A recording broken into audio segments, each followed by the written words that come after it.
La civilización maya se desarrolló en dos grandes etapas que se conocen como el Imperio Antiguo y el Nuevo Imperio. El Imperio Antiguo corresponde a los años 3000 a.C. al 950 después de Cristo y el Nuevo Imperio del 950 al 1536 después de Cristo. El periodo preclásico comprende de los años 2000 a.C. al 250 después de Cristo. En este hay una influencia notoria de la cultura olmeca. Comienzan a aparecer grandes ciudades como Etzna y Sibil Chatun, con importantes centros ceremoniales, al igual que se caracteriza por la expansión de la producción agrícola, el comercio y las manifestaciones artísticas en cerámica y terracota.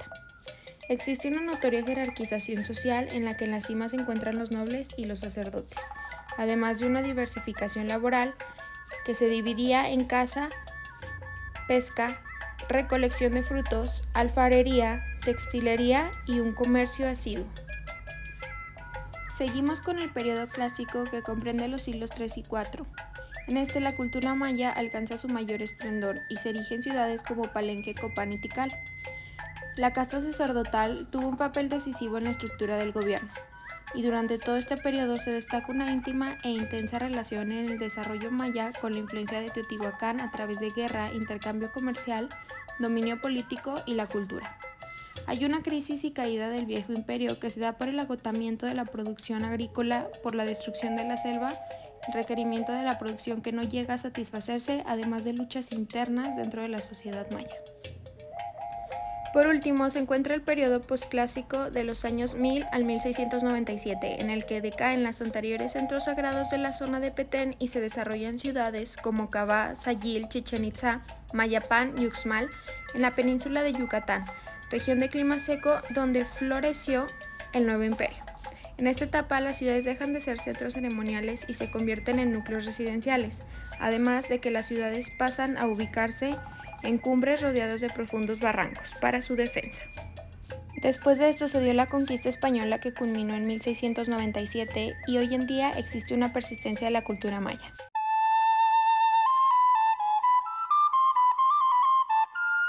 La civilización maya habita una gran parte de la región denominada Mesoamérica, específicamente en la península de Yucatán, que en la actualidad comprende los territorios de Guatemala, Belice, Honduras, El Salvador y el sur de México. Los territorios donde se asentó la cultura maya se dividen en tres zonas claras. La región sur, en las que se ubican ciudades como lo son Izapa y Copán. La región central, en la que se encuentran Tikal, Uaxatún y Palenque, y la región norte, en la que encontramos ciudades como lo son Chichén Itzá, Mayapán, Uxmal y Tulum.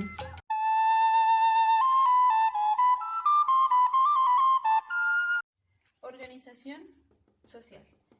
La estratificación social de la cultura maya se basa en el parentesco. La presencia de un determinado linaje obligaba al individuo no solo a contraer matrimonio con una persona de su mismo linaje, impidiendo con ello cualquier tipo de movilidad social, sino que además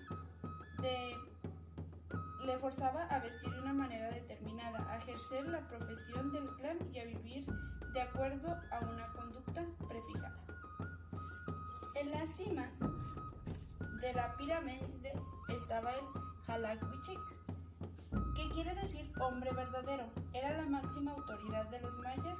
El Xalakwichik establecía la política del Estado con la ayuda de los consejos de los sacerdotes y los jefes principales. Después estaban los sacerdotes, que eran los amos del conocimiento, sabían de astronomía, que era la clave para el desarrollo de la manera de vivir del pueblo maya basado en la agricultura. Los sacerdotes conocían los secretos del calendario y escribían en los códices que organizaban los ritos y religiosos en los templos. Le seguían los nobles y los guerreros. Los nobles administraban el Estado y los guerreros se ocupaban de la defensa y expansión del territorio. Después de estos estaban los artesanos y campesinos, que eran la clase baja que se dedicaba a la agricultura, la construcción de obras públicas y labores artesanales. Entre sus obligaciones estaba el pago de impuestos. Por último estaban los esclavos, que eran prisioneros de guerra o criminales y estaban obligados a realizar trabajos forzados. Por lo general eran sacrificados en las ceremonias religiosas. Deidades. Los dioses representaban simbólicamente como seres fantásticos, mezcla de varios animales o como figuras humanas, pero así casi siempre eran de rasgos animales y de vegetales.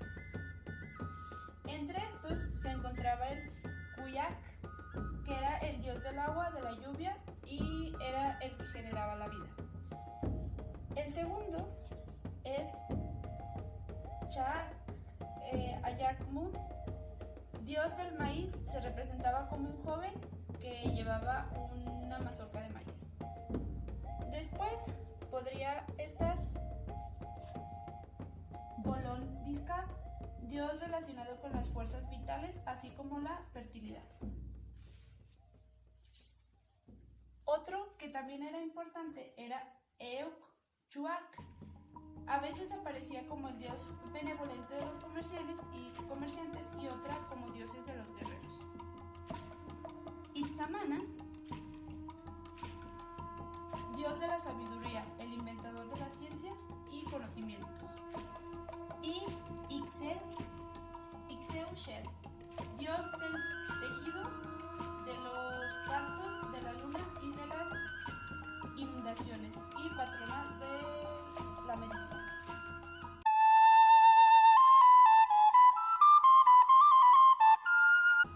La medicina maya. La medicina maya se basaba en la cultura, cosmovisión y espiritualidad propias. Para los mayas, la naturaleza estaba por encima del hombre, determinando su vida y su proceso de salud y enfermedad. Explicaban el funcionamiento del cuerpo a través de las leyes de la naturaleza. Por lo tanto, para ellos, la salud era el resultado de vivir de acuerdo a las leyes de la naturaleza y la sociedad, mientras que la enfermedad era el resultado de la transgresión a estas. Se distinguían tres clases de médicos mayas. Primero teníamos a un Amén, el cual era considerado como un profeta o divino que se encargaba de aspectos espirituales o religiosos por medio de rituales donde recibía indicaciones, apoyo y protección de los dioses a través del Sastun. También utilizaban algunas plantas alucinógenas y gozaban de gran aceptación por la sociedad, ya que ellos realizaban los rituales de la atracción de lluvia, también llamados Chak-Chak, para agradecer a los dioses por la cosecha y por proteger su vivienda. Luego teníamos a los Pulya. Estos eran identificados como los brujos hechiceros y tenían la habilidad de ahuyentar los malos vientos o espíritus mediante ritos que incluían animales o ídolos de barro. Ellos también utilizaban el Sastun y hierbas para curar enfermos, pero la diferencia es que ellos infundían cierto temor ante la sociedad porque se creía que así como tenían habilidades para curar, también tenían habilidades para causar ciertos males. Estos eran solicitados cuando los hierbateros no encontraban alguna explicación lógica a la enfermedad tratada. Y por último tenemos a los Sakyan. Estos eran los verdaderos médicos mayas que tenían un amplio conocimiento en las plantas medicinales y sus propiedades curativas. Eran los únicos en establecer tratamientos de acuerdo a la sintomatología o diagnóstico de las enfermedades, de los que se realizaron amplios registros. También eran conocidos como hierberos o hierbateros y tenían la habilidad de interpretar las características somáticas de una enfermedad mediante la plática con el paciente y la auscultación.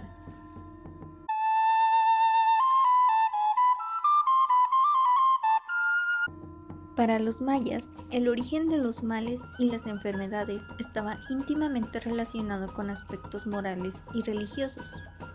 Ellos tenían varias creencias sobre el origen de estos males. Por ejemplo, contemplaban la presencia de malos vientos, también a causa de los pecados cometidos, los excesos e intromisión a sitios peligrosos donde moraban seres sobrenaturales, también por actos antisociales, por haber generado envidia o estar próximo a seres humanos nocivos, por el descuido de la higiene personal en algunas ocasiones, y para ellos la más importante era que se sufría el ataque directo de factores agresores como lo era el enojo de ciertos dioses, de objetos con carga divina, muertos de soles anteriores, gobernantes, sacerdotes o hechiceros.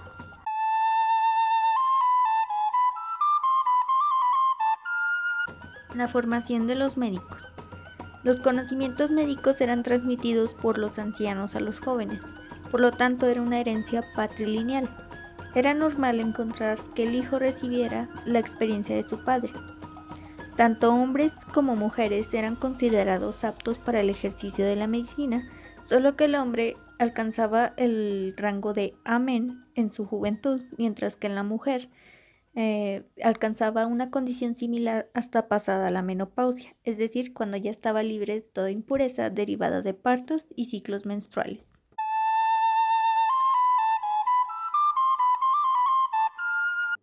En la civilización maya se tenían los avances de diagnóstico, donde el paciente ingería algunas plantas para provocarle un sueño profundo y que este mismo revelara las causas físicas o espirituales de su enfermedad.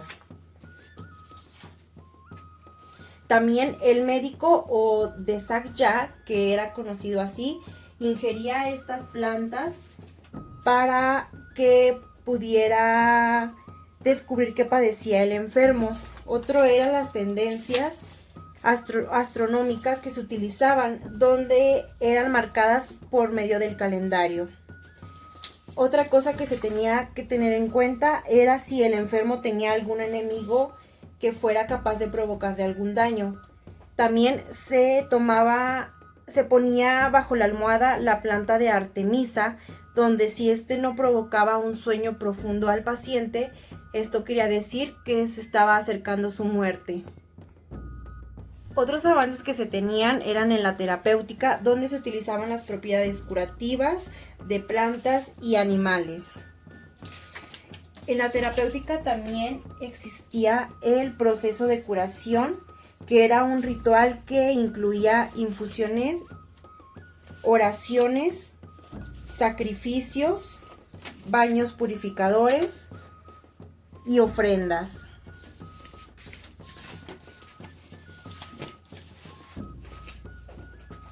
También se hacía el ritual más conocido, que era el Bacabes, donde aquí se le ordenaba la curación del asma, de picaduras de insecto, de gotas de erupciones de la piel, de quemaduras, de inflamaciones dentales y de la locura.